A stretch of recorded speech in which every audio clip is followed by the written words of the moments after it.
तुमच्याकडे काय असते सॉलिड, ठीक आहे. सॉलिड पासून तुम्ही लिक्विड मध्ये जाऊ शकता आणि लिक्विड पासून गॅस मध्ये जाऊ शकता. त्या तीन गोष्टी लक्षात आल्या का बघा आधी. सॉलिड पासून लिक्विड मध्ये जाणे त्याला म्हणतात फ्युजन, किंवा दुसऱ्या शब्दात तुम्ही काय म्हणता याला मेल्टिंग. लिक्विड पासून गॅस मध्ये जाणे त्याला म्हणतात वेपरायझेशन. आता याच्यामध्ये थोडे थोडे बारकावे आहेत, त्याला तुम्ही दुसरा शब्द वापरता बॉइलिंग. थोडा फरक असतो त्यांच्यात, बट सध्या 10वीच्या लेवलला सांगायला. म्हणजे वेपरायझेशन कसं आहे, तिथं पाणी ठेवलं 25 डिग्री सेल्सिअसला तरी वेपरायझ होते पाणी, परंतु बॉईल फक्त 100लाच होते. कळलं का? बॉईल आणि वेपरायझेशन मध्ये थोडा फरक आहे. बॉईल म्हणजे एकदा ते टेम्परेचर आलं की सप म्हणजे स्पॉन्टेनियसली बॉईल होतं, थोडं पण थांबत नाही. कळलं का? पण वेपरायझेशन कसं आहे, हळूहळू होतं प्रक्रिया. काही का असणार दोन्ही प्रोसेस मध्ये आपण लिक्विड पासून गॅसियस स्टेट कडे जातो, असे थोडक्यात लक्षात घ्या. तेच त्याच्या उलट गॅस पासून लिक्विड मध्ये येणे ह्याला म्हणतात कंडेन्सेशन, आणि लिक्विड पासून सॉलिड मध्ये येणं त्याला म्हणतात फ्रीजिंग. बरोबर. त्या 4 गोष्टी लक्षात आधी बसल्या का बरोबर आहे का? व्यवस्थित जरा बघून घ्यायचं.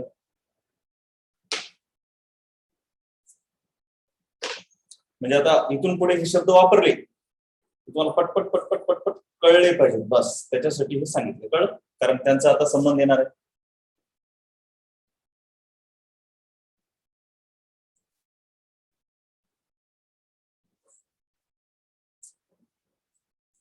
आणि कधी कधी डायरेक्ट सॉलिड मधून म्हणजे बऱ्याच वेळेस गॅस मध्ये पण कन्व्हर्जन होतं, बऱ्याच वेळेस. त्याला म्हणतात सबलिमेशन. हे सर्व नोट्स मध्ये आहे, त्यावर लिहिण्या गेलं तरी चालतं.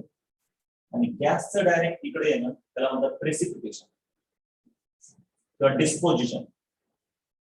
पीपीटी किंवा डिस्पोजिशन. आपल्याला हे आणि हे एवढं कामाचं नाही. डिस्पोजिशनचं डायरेक्ट एक्झाम्पल म्हणजे हवेमध्ये पाणी वेपर असतात आणि त्यापासून डायरेक्ट बर्फच पडतो, पाणी होतच नाही. बरोबर, एक उदाहरण. सबलिमेशनचे बरेच उदाहरण आहे. नॅफ्थॅलिन बॉन्ड, तेच प्रेसिपिटेटचे बरेच अर्थ आहेत. इथे असा एक अर्थ आहे, बरेच अर्थ आहेत. प्रेसिपिटेट म्हणजे फक्त खाली जमा होणं, खरं डिस्पोजिशन शब्द आहे. सबलिमेशन बर्फाचे होत असते असं काही नाही, प्रत्येक वस्तूचं थोडं सबलिमेशन होते. सबलिमेशन म्हणजे काय?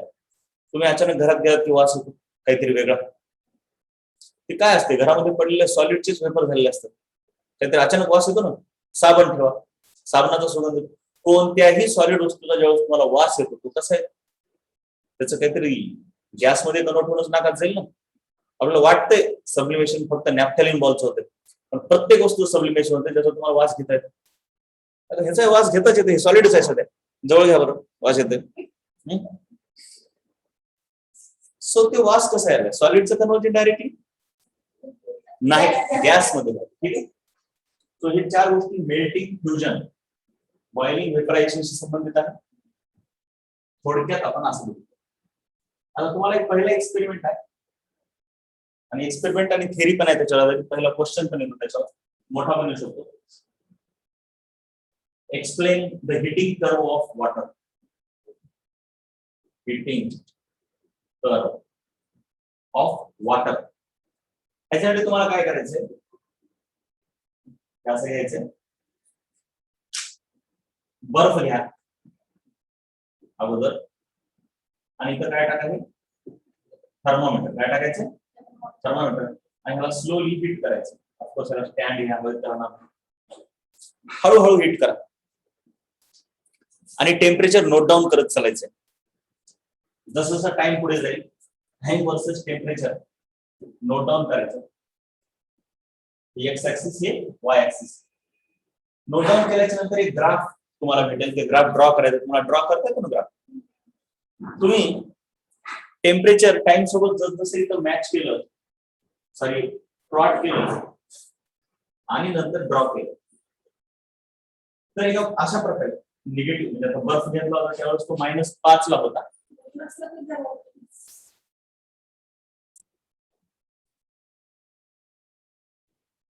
-5 पासून असं गेलं म्हणजे तुम्हाला पॉईंट असे दिसतात पॉईंट प्लॉट करणार ना तुम्ही पहिला पॉईंट 0 टाइमला इथं मग पॉईंट इथं मग पॉईंट इथं आला मग इथं आला त्याच्यानंतर काही पॉईंट असे म्हणजे टेम्परेचर वाढणार आले का नंतर पुन्हा पॉईंट असेल असे असे असे नंतर पुन्हा असेल नंतर पुन्हा असेल मग तुम्ही ह्यांना एक जोडून एक ग्राफ तयार केलाय का हा एक्सप्लेन करायचं आपल्याला की असं का झालं ठीक आहे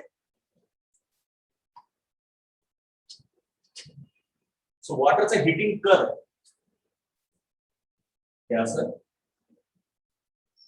इथं 0 असते ना टाइम पण 0 ऑफकोर्स त्या ऍक्सिस वर टाइम आहे त्या ऍक्सिस वरती टेम्परेचर आहे इथं 0 डिग्री सेल्सिअस त्यावेळेस तुम्ही बर्फ घेतला होता बर्फ खूपच थंड होता -5 -10 असेल पुस्तकात कुठून सुरुवात केली ग्राफची सुरुवात इकडं इथं आहे ग्राफ ठीक आहे सांगितलं नाही ठीक आहे सांगितलेलं नाही पुस्तकामध्ये तर असंच केलं तेच घेतलं म्हणजे क्वाड्रंट घेतला पण नाही खालचा पण मी तुम्हाला सांगतो कसं आहे नेमकं ते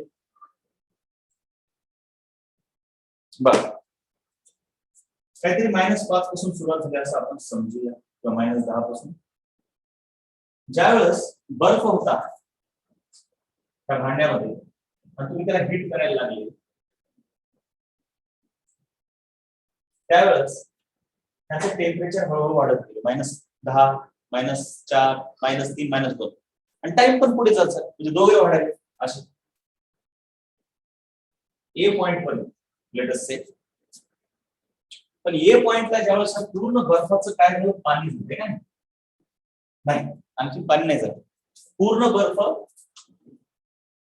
-10 पासून 0 डिग्री सेल्सिअस एवढं कळलं तोपर्यंत जी काही हीट दिली त्याच्यामुळे बर्फाची टेम्परेचर वाढलं काय वाढलं टेम्परेचर परंतु ज्यावेळेस बर्फ 0 ला येतो त्यावेळेस बर्फ 0च्या वर 1 डिग्री सेल्सिअसला जात नाही पहिल्यांदा तो स्वतःला पाण्यात कन्वर्ट करतो आणि पाण्यामध्ये कन्वर्ट करत असताना त्याने हीट जरी खाल्ली तरी त्याचं तापमान वाढत नाही बघा वाक्य कळलं किती महत्वाचं वाक्य कळलं काय आतापर्यंत असं विचार केला तुम्ही एखाद्या वस्तूला गरमी दिली की तिचं काय वाढतंय टेम्परेचर वाढतंय पण ज्यावेळेस बर्फ किंवा आईस 0 डिग्री सेल्सिअसला आला आता 0 ला आल्यावर पाणी तर बनतो काय तर पाण्यात बनत असताना बघा बर्फ कशात चाललाय पाण्यामध्ये म्हणजे solid is getting converted to liquid असंच की सॉलिड लिक्विड मध्ये जात असताना हीट खाते पण तापमान वाढत नाही त्याचं रिझन आहे बाळांनो आपण जी हीट देतो ती कशासाठी वापरली जाते त्याच्या डिटेलमध्ये मी जाणार मुळात आपण जी हीट देतो तिचे 2 काम असतात एक तर ती याच्यामध्ये आता पाण्याचे मॉलिक्युल हीट दिले की त्यांचे मोशन वाढेल का मोशन वाढले म्हणजे त्यांची कायनेटिक एनर्जी वाढते बरोबर आपण दिलेली हीट एक तर या मॉलिक्युलची कायनेटिक वाढवते किंवा त्या मॉलिक्युल मध्ये जे बॉन्ड आहेत त्या बॉन्डला तोडते एक आहे कायनेटिक एनर्जी वाढवणे दुसरा आहे पोटेन्शियल एनर्जी बॉन्ड तोडणे म्हणजे पोटेन्शियल एनर्जी वाढवणे म्हणजे आपण दिलेली हीट 2 कामं करू शकतो एक कायनेटिक एनर्जी वाढवू शकते किंवा पोटेन्शियल आणि टेम्परेचर तेव्हाच वाढते जेव्हा कायनेटिक एनर्जी वाढते पोटेन्शियल एनर्जी वाढल्यावर टेम्परेचर वाढत नाही ते पण तुम्हाला कळायचं कायनेटिक एनर्जी म्हणजे मोशन तुम्ही एखादी वस्तू गरम केव्हा लागते ही पेन समजा गरम आहे ती गरम का लागते माहिती का ही अशी आहे आणि जर तुम्ही हात ठेवला असा आहे का तुमचा हात झिंगिलो तर ह्याच्यामध्ये जे मॉलिक्युल आहेत ते असे व्हायब्रेट होत असतील झन झन झन झन झन झन कळलं का तुम्ही हात लावले की तुम्हाला असे मारतो म्हणून तुम्हाला ते पेन होतो का नाही मग पेन म्हणजे काय ते मॉलिक्युल तुम्हाला असे मारायचे जेवढे जास्त मारतील जेवढी जास्त कायनेटिक एनर्जी तेवढं जास्त तापमान वाढेल का कळलं का म्हणजे कायनेटिक एनर्जीमुळे तापमान आहे हे तर कळलं का जेवढी कायनेटिक एनर्जी वाढत जाईल तेवढं तापमान जास्त एवढं सिंपल लक्षात ठेवा हे काय तुम्हाला नाही सिलेबसला तुम्हाला एवढं सिलेबसला आहे इथून पुढचं काय सिलेबसला ते सांगू हे नाही हीट दिली की कायनेटिक एनर्जी वाढते किंवा पोटेन्शियल इथून इथे येताना कायनेटिक एनर्जी वाढते पण आता आईस कशात कन्वर्ट व्हायला वॉटरमध्ये आईस कशात कन्वर्ट व्हायला सॉलिड कशात चाललंय लिक्विड सॉलिड ज्यावेळेस लिक्विड मध्ये जाते आईस त्यावेळेस त्यातले बॉन्ड ब्रेक होत असतात. काय ब्रेक होत असतात? बॉन्ड्स. काही फिजिकल बॉन्ड असतात, हायड्रोजन बॉन्ड असतात, ते ब्रेक होतात. आणि बॉन्ड ब्रेक होताना कोणती एनर्जी वाढत असते? पोटेन्शियल. आणि पोटेन्शियल वाढल्यावर तापमान वाढतंय का? नाही. तुमच्या पुस्तकात एवढंच दिले. ए पॉइंट पासून बी पॉइंट पर्यंत जाताना heat energy is utilise to break the bonds. पोटेन्शियलचं नाव आहे का तुमच्याच्यात? नाही, फक्त break the bonds. And hence temperature does not increase. मग ए पासून बी पर्यंत जाताना बघा इथं काय होतं? आईस होतं, म्हणजे सॉलिड होतं. ए कडून बी कडे जाताना आईस कशामध्ये कन्वर्ट झालं? आईस वॉटर मध्ये, म्हणजे सॉलिड लिक्विड मध्ये. आणि म्हणून इथं टेम्परेचर वाढायले का? 0 ला आले आणि 0च राहिले ए पासून बी पर्यंत थोड्या वेळासाठी. आपण इथे 100 काढू, 100 डिग्री सेल्सिअस. एकदा का आईस पूर्ण पाण्यात कन्वर्ट झालं, सर्व बॉन्ड ब्रेक झाले आता, म्हणजे सॉलिडचे बॉन्ड ब्रेक झाले. मग आता ते काय करते? दिलेली हीट कायनेटिक एनर्जी वापरतात, पाण्यातले मॉलिक्यूल पळायला लागतात. आणि म्हणून दिलेल्या हीटमुळे तापमान आता वाढायला लागतं का? 0 पासून 10, 20, 30, 40, 50 अशा प्रकारे त्याचं तापमान वाढत जाते, वाढत जाते, वाढत जाते, लिनियरली वाढत जाते. इथं होता आईस, इथं आईसचा वॉटर झाला, बीला पूर्ण वॉटर झाला, आणि इथं कोण आहे मग आता? वॉटर. वॉटर 100 ला गेला की पुन्हा आता बॉन्ड ब्रेक करायला लागते. बऱ्याच प्रकारचे बॉन्ड असतात, ते आता कळणार नाही तुला. हायड्रोजन बॉन्डचे वेगवेगळे प्रकार, वेगवेगळ्या पद्धतीने ब्रेक होतात. ते फक्त लिक्विड मध्ये असताना इथपर्यंत बॉन्ड ब्रेक झाले का? नाही. आता पुन्हा बॉन्ड ब्रेक व्हायला लागते. आणि लिक्विड कशात कन्वर्ट व्हायला लागते? गॅस. त्यावेळेस पुन्हा बॉन्ड ब्रेक होताना टेम्परेचर वाढेल का? नाही. वॉटर ज्यावेळेस 100 ला पोहोचतंय त्यावेळेस ते आधी स्वतःला 100च्या वॉटर मधून 100च्या स्टीम मध्ये कन्वर्ट करते. कशामध्ये? स्टीम मध्ये. पहिल्यांदा सॉलिडचं लिक्विड होताना टेम्परेचर चेंज झालं का? झालं का इथं? नाही. आता लिक्विडचं स्टीम होताना, लिक्विडचं गॅस होताना पण टेम्परेचर चेंज होत नाही. थोड्या वेळासाठी टेम्परेचर कॉन्स्टंट राहतं. A B C point, D point, C पासून डी पर्यंत पुन्हा एकदा water is getting converted into steam and temperature is not changing. Heat is consumed in breaking. बोला बॉन्ड्स. हीट लक्ष द्या जरा, काय म्हणतोय मी. हीट दिलेली दोनच कामं करायला तुमच्या सिलेबस नुसार म्हणतो. एक टेम्परेचर वाढवते किंवा बॉन्ड ब्रेक करते. सॉलिडचं लिक्विड होताना किंवा लिक्विडचं गॅस होताना बॉन्ड ब्रेक, म्हणजे म्हणतात फेज चेंज करणे. काय चेंज करणे? Phase change. अवस्था बदलत असताना टेम्परेचर वाढते का? मी काय म्हणाले, अवस्था बदलताना टेम्परेचर वाढायले का? नाही. पुन्हा वॉटर एकदा पूर्ण स्टीम मध्ये कन्वर्ट झालं आणि त्याला हीट करत राहिला की पुन्हा त्याचं टेम्परेचर वाढतं. तुम्हाला हे पार्ट नाही पुढचं बघा. तुम्हाला एक्सप्लेनेशन ए पासून बी पर्यंत एक्सप्लेनेशन सरळ मी सांगतो. काय एक्सप्लेनेशन लिहायचं तुम्ही तुमच्या पुरतं मर्यादित. लाईन ए बी पहिल्यांदा काय लिहायचं, म्हणजे पहिल्यांदा ही डायग्राम काढली. ते वॉटर आहे म्हणजेच लिक्विड आहे. वॉटर आहे म्हणजे काय आहे? लिक्विड आहे. आईस टू वॉटर म्हणजे काय होईल? सॉलिड टू लिक्विड व्हायला का नाही? वॉटर टू स्टीम म्हणजे लिक्विड टू गॅस. आणि आईस आहे म्हणजे इथे कोण आहे? सॉलिड आहे. असं आहे की 100 करा. 100 of course temperature in degree Celsius. तुमचं डायरेक्ट एक्सप्लेनेशन इथून सुरू आहे की नाही. लाईन ए बी लिहायचं. Here there is conversion of ice into water at constant temperature and heat energy is utilized to break the bonds. एवढंच कळलं का? Heat energy is utilized to break the bonds. Hence temperature does not change, but phase changes. असं ना. Line A त्याच्यानंतर खाली लिहायचं line BC. बरोबर का? तुमचं एक्सप्लेनेशन असं आहे लाईन बीसी. बरं लाईन एबी मध्ये एकदम एक्सप्लेनेशन लिहायचं. काय काय लिहायचं बघा. एक्सप्लेनेशन कसं आहे डायरेक्टली डायग्राम काढायची. पहिल्यांदा लाईन एबी. लाईन एबी विषयी 1 पहिलं काय सांगायचंय? Temperature is not changing.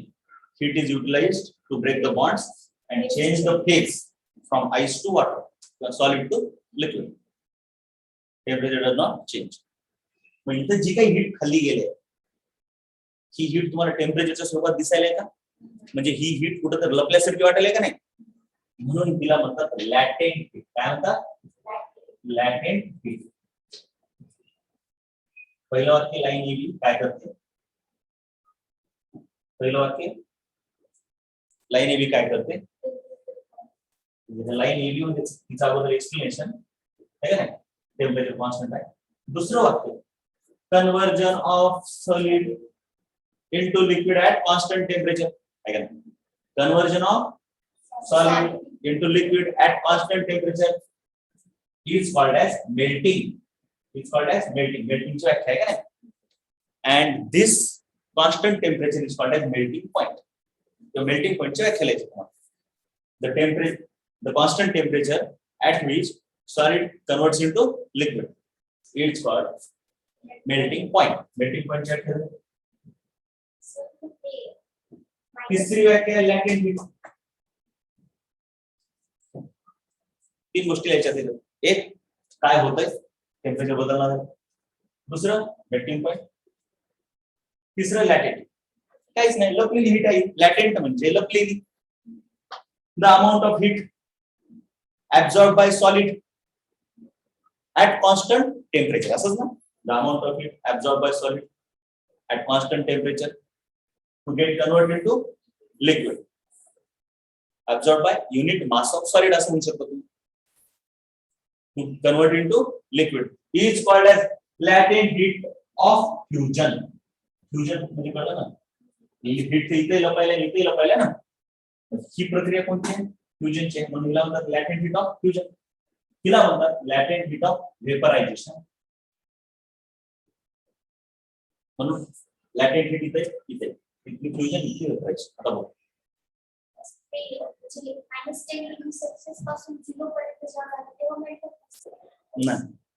होत ते मेल्टिंग पॉइंटलाच मिळतं. पण इव्हॅपोरेट होते बघ. इथून इथं जाताना इव्हॅपोरेट होत असतं. पण इथं होत नाही. मेल्टिंग फक्त झिरोलाच होते. इव्हॅपोरेशन झिरोलाच होते असं नाही. लॅटेंट हीट ऑफ फ्युजन पण पर युनिट आहे. पर युनिट मास म्हणून आणखी शब्द होता specific. Specific latent heat of fusion किंवा नुसतं लॅटेंट हीट ऑफ फ्युजन लिहिलं तरी काही फरक पडत नाही. अरे ह्या लाईन एबी मध्ये तीन गोष्टी लिहायच्यात. कळलं का? एक टेम्परेचर बदलणार झालंय आणि सॉलिड लिक्विड मध्ये कन्वर्ट व्हायलंय. दुसरं ह्या पॉइंटला मेल्टिंग पॉइंट म्हणतात. आणि तिसरं ह्या हीटला लॅटेंट हीट म्हणतात. झाले तीन गोष्टी. त्याच्यानंतर लिहायचे लाईन बीसी. लाईन बीसी मध्ये काहीच नाही. लाईन बीसी लिहायचं आणि लाईन बीसी मध्ये एवढंच म्हणायचं from B water keeps on absorbing heat and its temperature continuously rises up to 100 degrees Celsius. विषय खतम. Line BC. त्याच्यानंतर आहे लाईन सीडी. लाईन सीडी मध्ये तीन गोष्टी आहेत. एक दोन तीन असंच केले. तीन गोष्टी लिहायच्यात. दिसायला का? तीन. पहिली गोष्ट काय आहे? Yes from C to D water liquid. Water कंसात लिक्विड लिहायचं. सर्व लिहायचं आपण. सोडायचं काहीच नाही. वॉटर कंसात लिक्विड is getting slowly converted into steam, that is gas, without changing temperature. झालं पहिलं. दुसरं वाक्य the constant temperature at which liquid gets converted into gas is called boiling point. झालं boiling point ची व्याख्या. तिसरं the amount of heat absorbed at constant temperature to convert unit mass of liquid into gas is called specific latent heat of vaporization. Fusion च्या वेळी काय म्हणतात? झाल्या लाईनचं explanation. 3 मार्काचा प्रश्न असेल. किती मार्काचा असतो याच्या पलीकडे काय लिहायचं? लाईन एबी मध्ये लाईन बीसी काहीच नाही आणि लाईन सीडी मध्ये एक एक्सप्लेनेशन. काय अडचण आहे का सांग बरं. काहीच नाही. लॅटेंट हीट ही पर युनिट मास आहे का नाही, म्हणजे एका युनिट मासला कन्वर्ट करण्यासाठी. म्हणजे 10 किलोला कन्वर्ट करायला 50 जूल लागली, एका किलोला किती लागणार? 5. असंच की ही आहे दिलेली हीट तुम्ही 50 जूल, आणि हे आहे तुम्ही वापरलेलं मास आहे का नाही. तर तुम्ही latent heat is equal to काय लिहिणार? Amount of heat given upon mass. Heat given per unit mass is called latent heat किंवा स्पेसिफिक लॅटेंट हीट. त्यालाच काय लिहितात? युनिट काय असणार? जूल पर मास साठी काय? किलोग्राम. इथपर्यंत काय अडचण आहे? नाही ना अडचण, सोपंच आहे हो, तुम्ही घाबरून येत जाऊ नका. फिजिक्स साठी तर नाही. आता ह्याच्यावर एक क्वेश्चन सोपा कसा येऊ शकतो? एक तर लॅटेंट हीट काढा, एक तर हे काढा, नाही हे काढा.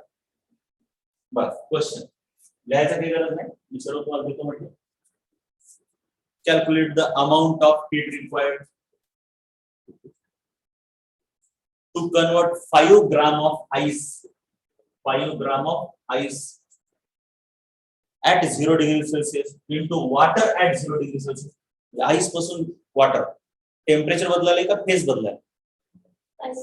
आईस फेज म्हणजे लॅटेंट हीट झाली का नाही? फेज बदलाय.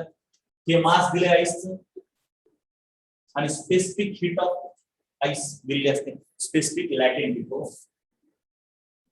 आणि आईस टू वॉटर आहे, आईस टू वॉटर म्हणजे फ्युजन, व्हेपरायझेशन, एल फ्यूज असं. 80 कॅलरी पर ग्राम. हे ग्राम क्यू काढायचे बरोबर.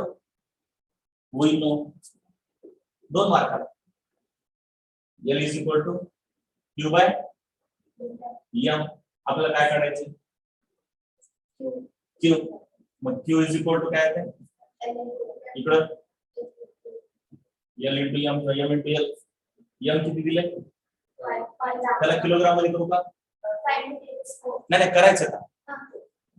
बघा नाही, कारण हे ग्राम आहे, हे पण ग्राम मध्ये आहे ना. जर हे किलोग्राम मध्ये असतं तर केलं असतं, ते बघावं लागतं. नाही तर सरळ त्याचं युनिट लिहू, 5 ग्राम लिहित जाऊ. गुणाकारात युनिटच घ्या. गुणिले एल किती आहे? 80 कॅलरी पर ग्राम. ग्राम आणि ग्राम कॅन्सल झालं, म्हणजे 8 400 कॅलरी हीट झाली. असा जर क्वेश्चन आला तर काय अवघड जाणार आहे का? लॅटेंट हीट अशा टाइपचे जसं पुढे जाऊ तसं आपण शेवटी घेणार. बट हे सिंपल कळलं. मग तो जो कर्व आहे, कर्व लक्षात आला का? हे जास्त महत्त्वाचं. कर्व लक्षात आला का? कर्व लक्षात आला म्हणजे कर्व आधी लिहून घेता का पुढचं शिकू? आधी लिहून घ्या. हा मग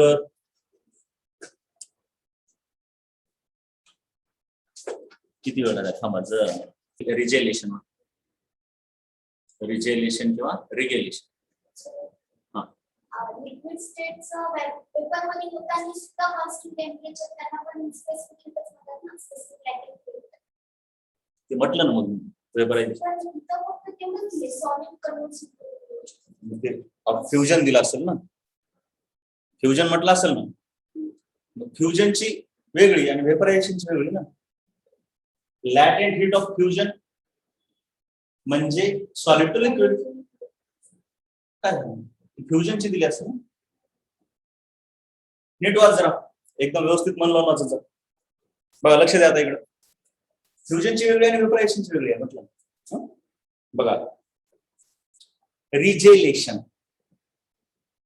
किंवा त्याच्या अगोदर एक use atmospheric pressure, melting point, boiling point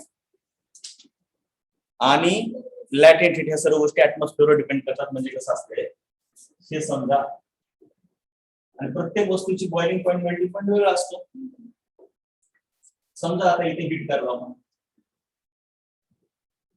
हे वर उडतंय कशामुळे? कारण कायनेटिक एनर्जी जोरात वर पळायला लागतं. पण वरचा ऍटमॉस्फेअर त्याला विरोध करत असते ना. म्हणजे का उडून जाणार झालं? ऍटमॉस्फिअर पण विरोध करते. पण जेवढा वरून विरोध जास्त म्हणजे जेवढं वरचं प्रेशर जास्त तेवढं ह्याला उडायला अवघड जातं.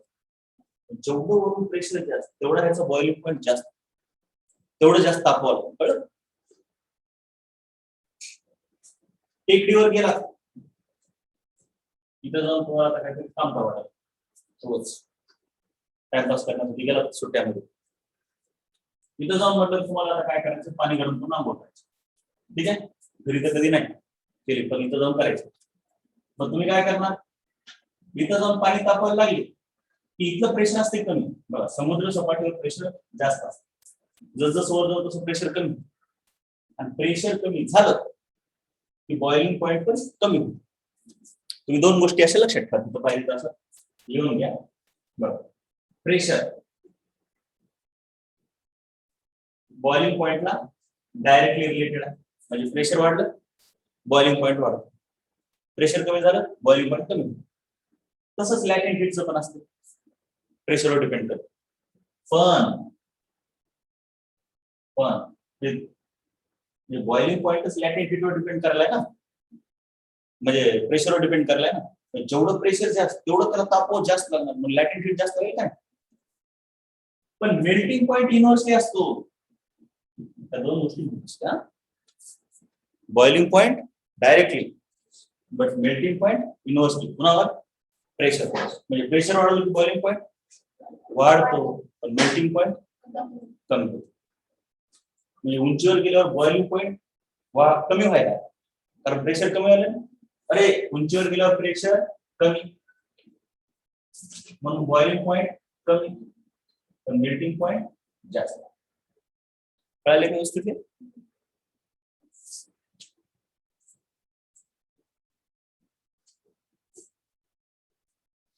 त्याच्यानंतर यूज युअर ब्रेन पॉवर मध्ये क्वेश्चन दिला, concept of latent heat. Solid कडून लिक्विड कडे जाताना आपण लॅटेंट हीट ऑफ फ्युजन म्हणतो, आणि इकडून इकडे जाताना आपण लॅटेंट हीट ऑफ वेपरायझेशन म्हणतो. त्याच्या उलटे येताना लॅटेंट हीटचा कन्सेप्ट ऍप्लिकेबल आहे का नाही. म्हणजे जर आपण वेपर कडून इकडे आलो तर काय,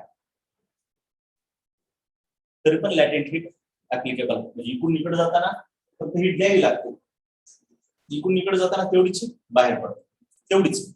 so yes, it is applicable in forward direction as well as backward direction. दुसरा प्रश्न विचारलाय, where does the latent heat go during heating किंवा ड्युरिंग ट्रान्सफॉर्मेशन. ट्रान्सफॉर्मेशन म्हणलं ते फेज चेंज. तर इन ब्रेकिंग द बॉन्ड, उलट येत असेल इन स्ट्रेंथनिंग द बॉन्ड. इकडून इकडे जाणार बॉन्ड ब्रेक करलो, इकडून इकडे जाणार बॉन्ड तयार होणार. कळलं, वेअर डज इट गो. त्याच्यानंतर आहे आता रिजेलेशन किंवा रिगेलेशन. सॉलिड कडून लिक्विड कडे जाताना बॉन्ड ब्रेक होणार आणि लिक्विड कडून सॉलिड कडे येताना बॉन्ड मेक होणार. लक्षात आलं का, इकडे लक्ष द्या बरं. आता रिजेलेशन मध्ये आपल्याला काय करायचंय, तुम्हाला सिंपल समजा एक बर्फाचा तुकडा आहे, एक असा बर्फाचा तुकडा आहे, हे रिमोट म्हणजे बर्फाचा तुकडा आहे, समजलं. असं ह्याच्यावरती काय करायचं तुम्हाला, एक असं दोन्ही बाजूनं वजन लटकायचं आणि एक पातळ दोरा घ्यायचा आहे आणि तो दोरा ह्याच्यावरून असा सोडायचा. हे असं कळालं का? हे इकडून पण वजन, इकडून पण, दोन्हीकडून वजन. आणि आता काय होतं बघा, डायग्राम तर कळली ना कशी आहे. हीच डायग्राम तुमच्या बुक मध्ये दाखवले. तुम्हाला कसं आहे, असे मी आता उगा असं काढतोय का नाही, आणि असा एक दोरा आहे का नाही, असं इकडून सोडलाय, असं इकडून पण आलाय, दोन्ही बाजू. कळाले का? तर हा दोरा सरळ जणू काय पिठावरती ठेवलाय, चिखलावर दोरा ठेवला कसा राईट खाली येईल का नाही, तसं होतं. ही बर्फाची लादी आणि असा दोरा ठेवला, तर हा जो थ्रेड आहे सरळ कापत खाली येतो, सरळ कापत खाली येतो, पण हे बर्फाचे दोन तुकडे होत नाही. फक्त तो जिथं आहे तिथंच फक्त कापतो, बाकी पुन्हा खाली गेला पुन्हा बर्फ जिंकून बसतो. आता हे काय होतं, सर्वात पहिले ही प्रोसेस काय बघा, आपण ह्या पॉइंटला ज्यावेळेस म्हणजे तिथं लाईन कोणती दाखवलेली आहे पुस्तकामध्ये जर तुम्ही बघितलं तर तिथे काही लाईन वगैरे दाखवलेली नाही. ठीक आहे. आपण ए आणि बी पॉइंट समजा इथं दिले असेल तर ह्या लाईनवरती आपण दोरा लावला म्हणजे प्रेशर अप्लाय करा बघा. प्रेशर अप्लाय केल्यामुळे तिथं प्रेशर वाढलं त्याचा मेल्टिंग पॉईंट कमी होतो. मेल्टिंग पॉईंट कमी झाल्यामुळे इथं मेल्ट होतं. मग जिथं जिथं दोरा प्रेशर लावला तिथं ती बर्फ मेल्ट होतो. मेल्ट झालं की पाणी होते. पाणी झालं की दोरा खाली सरकतो. पण दोरा खाली सरकला की त्याच्या वरच्या भागावरचं प्रेशर कमी होतं. पुन्हा ते मग आईस होतं. कळालं का? मग जसं दोरा खाली तस तसं वरचं आईस बनत जाते आणि दोऱ्यात जिथं जिथं आहे तिथं पाणी बनत बनत दोरा सरळ खाली जारू केला सर. सो हे काय आपण प्रेशर लावल्यामुळे पाणी मेल्ट आईस मेल्ट झाला. हीट केलं गेलं आपण प्रेशर लावून मेल्ट केलं. त्याला एक तर तुम्ही हीट द्या मेल्ट होतं किंवा तुम्ही प्रेशर लावा मेल्ट होतं. त्याला रिगेलेशन म्हणतात. So what is regelation? The phenomenon in which ice is converted into liquid किंवा water due to applied pressure. बरोबर आहे. and then it reconverts into ice when the pressure is removed. व्याख्या कळली का? रिजलेशनची व्याख्या कळली. आणि melting point decreases when pressure increases हे एक लक्षात ठेवा. त्याच्यानंतर काही यूज युअर ब्रेन पॉवर म्हणून क्वेश्चन दिले. वरच्या एक्सपेरिमेंट मध्ये wire moves through the ice slab. However, the ice slab does not break म्हटलं. म्हणजे वायर पूर्ण वरून खाली आलं पण आईस स्लॅब का ब्रेक झालं? कारण का तो only small part of the ice melt झाला होता. बाकीचा पार्ट त्याला बॅलन्स करतो आणि जसं दोरा खाली जाईल तस तसं ते वरच आहे त्यामुळे ते ब्रेक होत नाही. Only small part of the ice melt at a time. पुढे काय म्हटलंय? Is there any relationship of latent heat with the regelation? हो. व्हेन आता आपण प्रेशर लावलं की काय व्हायलंय?